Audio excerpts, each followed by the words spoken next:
All right, my friends, today is Monday, June the 30th. Let's go ahead and get into the market outlook and plans for the week ahead. Got a couple of additional things today. We'll do a little bit of review, and I'm going to weave in a few lessons here and there. So this might be a little bit longer than a normal outlook, so sit back and enjoy. All right, let's go ahead and get into some stuff here. So let us start off with the macro conversation.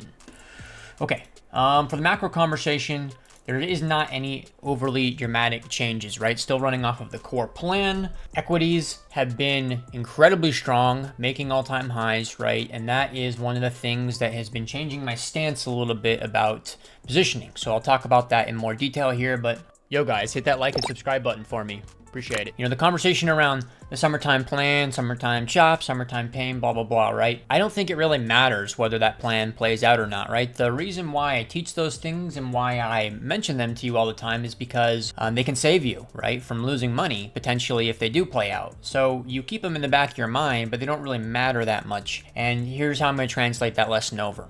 For a long time, there was a lesson that Hisaka used to teach that was the idea that, is it a bull market, is it a bear market? It doesn't matter. The market's just a market. I'm going to trade it. It doesn't really matter if I'm macro bearish and I have this kind of plan or anything like this, right? If I have a bull setup, I'm going to trade the bull setup. So let that be a quick lesson for you guys, right? That it doesn't really matter, these kind of, the thesis or this or that, right? I always talk about the difference between positional and thesis and validation and, validation anyways, right? So take that lesson, right? That, bull or bear doesn't matter. Summertime chop or summertime up, it doesn't matter, right? Just trade the chart that's in, what's in front of us, and we operate off that. If things start to shift in another direction, then we adapt and we keep moving forward. I already kind of mentioned the equities have been insanely strong. So here's the one worrying sign that you have, right? This is the reason why I went defensive last week, was trading under the range high. Makes sense that we could reject from here. As it stands, I'm not playing things defensively right now. I'll do more detail on that later in the video, but that's where I'm at right now is, that was definitely a concern. Could see the kind of descending meme triangle playing out. There isn't a whole lot else to discuss within here, right? The idea that this was, potentially going to be a dead cat, only time is going to tell. This week will be a deciding point,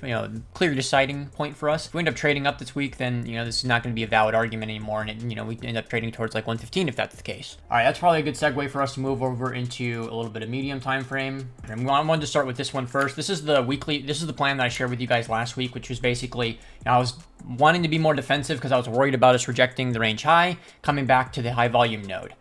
Basically what ended up happening was we did that more or less, but just weren't unable to trade down, right? So we did not trade down. We, found support at the low volume node and never really interacted with the HVN. So right now, the basic play is, we had a harsh sell-off this morning, which, has recovered decently. So you want to see bulls fight for some strength this week, because this is basically the range that we're working with right now. We'll look at this in more detail here in a minute, but if we reaccept below this high volume node into low volume, below the current range low, that takes you back down to 105. So these are your kind of simple directional plans. You want to see price continuing to oscillate within this HVN and grinding up higher. And then if that's the case, then you can expect fresh highs to come. That's pretty much it for the doodles. Let's see, what else did we have? Right, so originally, let me delete some of this crap really quick. Originally, we were using all the anchored swing highs as our invalidation for defensiveness. Well, we, have been since reclaimed that. Some really stupid price action over the weekend, which I can talk more about later, but right now, we're not quite using them as support, but we're not really using them as resistance quite yet either. So I need to wait and see how the next day or two really develop with this before I can make up my mind on direction. But that's pretty much it for that. Medium time frame, we could, I threw in the little meme triangle argument. I always like making these kind of meme triangle arguments. Just be aware that price is compressing and vol is pretty low. Historically, speaking, we're quite low on the volatility end of the spectrum for Bitcoin, which probably means that volatility is on the horizon. Does it mean you should be betting on volatility expansion? No, but be prepared for it to come.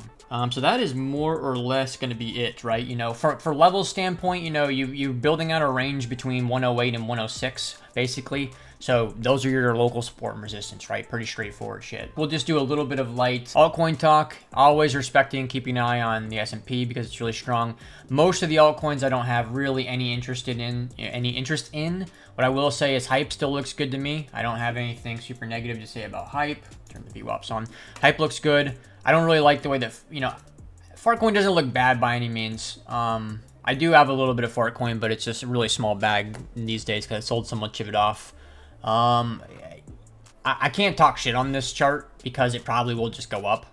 It doesn't look, it's not something I would want to be buying right now, right? I think Solana looks decent. It doesn't look terrible by any means, but it also doesn't look great either. I mean, nothing compares to Hype and even Bitcoin Cash, right? Like, I think, yeah, all my sells are above where price is at right now. But yeah, I mean, Bitcoin Cash looks really good right now. It wouldn't surprise me if by the time you guys are watching this video, Bitcoin Cash is a lot higher. And, all my profit taking was into this wick, but I had a couple into this distribution part as well, but mostly into the wick. But it wouldn't surprise me if this was a lot higher, right? Bitcoin Cash, for whatever reason, is just a very, very strong coin right now.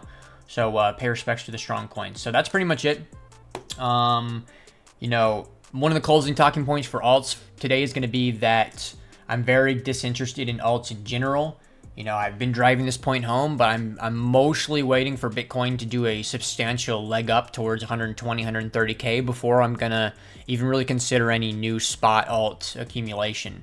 That is subject to change, but that's definitely my current view right now. Is I'm not interested in accumulating anything other than Bitcoin right now. That's pretty much it though, guys. That is pretty much it. You guys have got my plans. I sprinkled in a couple of lessons here and there. If there's any questions about any of the trades or anything like that, or any of the plans, always just hit me with it. But yeah, that's pretty much it for me. So good luck out there. Cheers, guys.